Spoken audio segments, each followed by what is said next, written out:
చాలా మంది ఈ రోజుల్లో ఫైల్స్, ఫియర్స్, ఫిస్టులా ఇలాంటి సమస్యలతో బాధపడుతూ ఉంటారు. వాటి గురించి ఎక్స్ప్లెయిన్ చేయడానికి మనతో పాటు డాక్టర్ కవిత గారు ఉన్నారు. వారితో మాట్లాడే మరిన్ని వివరాలు తెలుసుకుందాం. నమస్తే డాక్టర్ గారు. నమస్తే. డాక్టర్ గారు, సో నేను చెప్పినట్టు నిజంగానే చాలా మందికి ఏదన్నా అక్కడ అబ్నార్మల్గా అనిపించినా, మనకి ఇట్లా ఎమోషన్లో ప్రాబ్లమ్స్ వచ్చినా, సో ఫ్యామిలీలో ఎవరో ఒకరు సఫర్ అవుతూనే ఉంటారు కానీ ఎక్కువ చెప్పుకోరనమాట.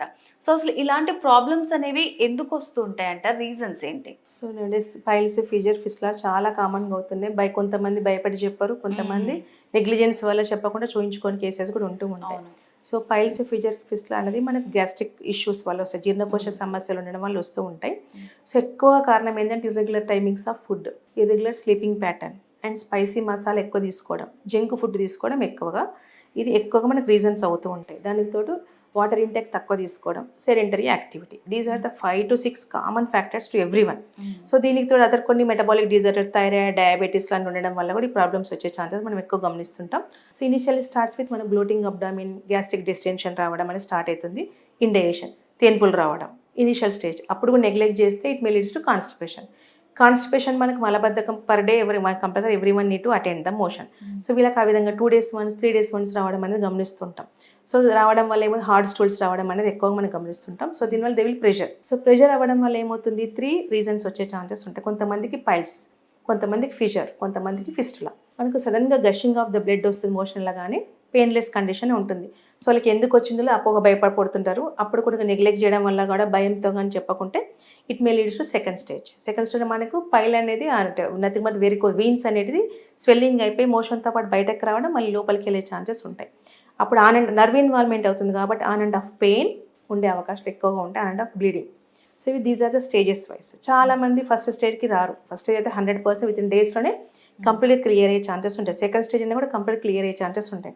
థర్డ్ స్టేజ్లో సర్జరీకి వెళ్తూ ఉంటారు. But it will come back again within 2 days, 2 monthsలో కానీ మళ్ళీ రికరెన్స్ వచ్చే ఛాన్సెస్ ఉంటాయి. సో అండ్ షార్ట్ కట్ మెథడ్స్కి వెళ్ళకపోకుండా మెడికేషన్ వాడతాను, ఇంటర్నల్ కరెక్షన్ చేసుకుంటేనే టోటల్ ప్రాబ్లమ్ రెక్టిఫై అయ్యే ఛాన్సెస్ ఉంటాయి. అదే ఫిషర్ అనుకోండి, కంపేర్ టు బ్లడ్ లాస్ కంటే పెయిన్ఫుల్ కండిషన్ ఎక్కువ ఉంటాయి before, during and after defecation.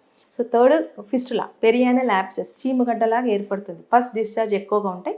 కొంతమందికి ఫీవర్ విత్ చిల్స్ ఉంటాయి, కొంతమందికి ఉండవు. సో ఫస్ట్ డిశ్చార్జ్ అయిపోయి మల్టిపుల్ పొజిషన్స్ ఉంటాయి. 3 o'clock position, 4 o'clock position, 6 o'clock position, 9 o'clock position అని. దే కాన్ సిట్, వాళ్ళ కూడా సివియర్గా ఇబ్బంది అయ్యే ఛాన్సెస్ ఉంటాయి. ఇంటర్నల్గా క్యావిటీలోకి పస్ ఎంటర్ అయిపోయి డ్యామేజ్ కూడా అయ్యే ఛాన్సెస్ ఎక్కువ మనం గమనిస్తుంటాం. వీళ్ళు ఇన్స్టాంట్గా వాళ్ళకు సర్జరీకి వెళ్తారు. బట్ ఓన్లీ ఎక్స్టర్నల్ని తీసేయడం అనేది జరుగుతుంది కాబట్టి ఇంటర్నల్ హీల్ కాదు కాబట్టి it may come with in 6 months, with in 8 months. So ఇలాంటి వాళ్ళు కొద్దిపాటు డైట్ కనుక మెయింటైన్ చేసి మెడికేషన్ వాడితే కంపల్సరీ మనకు scope with homeopathy the better ఉండే ఛాన్సెస్ ఉంటాయి. ఓకే డాక్టర్ గారు, మరి హోమియోకేర్ ఇంటర్నేషనల్లో ఈ పైల్స్, ఫిస్టులా ఇలాంటి వాటికి ట్రీట్మెంట్ విధానం ఏ విధంగా ఉంటుందంటారు? సో చాలామంది భయపడి సర్జరీస్కి వెళ్తారు, పైల్స్కి కానీ, ఫిషర్ కానీ, ఫిస్టులాకి కానీ. బట్ కొంతమంది చేయించుకోకుండా వచ్చిన కేసెస్ ఉన్నాయి. కొంతమంది చేయించుకొని మళ్ళీ రికరెన్స్ అయిందండి, 2 times చేయించాం, 3 times చేయించాం అని వస్తూ ఉంటారు. సో ఇలాంటి కేసెస్లో మేము చెప్పేది ఏంటంటే ఫస్ట్, ఎందుకంటే చాలామందికి అపోహ ఏంటంటే పెయిన్ తొందరగా తగ్గదేమో, ఫస్ట్ వెళ్ళిపోదాం సర్జరీకి, దాని తర్వాత చూద్దాం ట్రీట్మెంట్ అనుకుంటారు. లేదండి, in case of piles also bleeding ఇన్స్టాంట్గా తగ్గే ఛాన్సెస్ ఉంటాయి. Within hours medicine is going to be acted. So bleeding తగ్గిపోతుంది, పెయిన్ తగ్గుతుంది. అండ్ అన్నిటికీ basic reason constipation, we need to correct that. So gases formation కానీ, motion కూడా free అయ్యే chances ఉంటాయి. పెయిన్ రిలీఫ్ అయిపోయి it won't come back again. In case of piles non surgically it is going to be treatable completely. So piles కానీ, fissure కానీ, fistula కానీ non surgically మనకు Homeocare international GCS మెథడ్లో medication అనేది ఉంది. సో సర్జరీ రిక్వైర్మెంట్ లేకుండానే ఇమ్మీడియట్గా పెయిన్ రిలీఫ్తో పాటు స్వెల్లింగ్ తగ్గడం అండ్ డైట్ అనేది కనుక పాటిస్తే కనుక సర్జరీ అవసరం లేకుండానే మళ్ళీ రికరెన్స్ లేకుండా పర్మనెంట్ సొల్యూషన్ ఫ్రమ్ రూట్ నుంచి కరెక్షన్ అయ్యే ఛాన్సెస్ ఉంటాయి. అంటే కాన్స్టిపేషన్ తగ్గుతూ రికవర్ అవుతుంది కాబట్టి మళ్ళీ ప్రాబ్లం రిపీట్ కాకుండా చూసుకోవచ్చండి. ఇలాంటి కేసెస్లో మనకి more than 80 to 90% success rates ఉన్నాయి. ఓకే డాక్టర్ గారు, అంటే చాలా మందికి ఉన్న అపోహలు హోమియోపతి వాడితే మనకి రిజల్ట్ అనేది లేట్గా ఉంటుందేమో, ఇట్లాంటి సివియర్ ప్రాబ్లమ్స్ ఈ ఫైల్స్, ఫిషర్స్, ఫిస్టులా వీటిల్లో అయితే వాళ్ళు ఛాన్స్ తీసుకోరనమాట.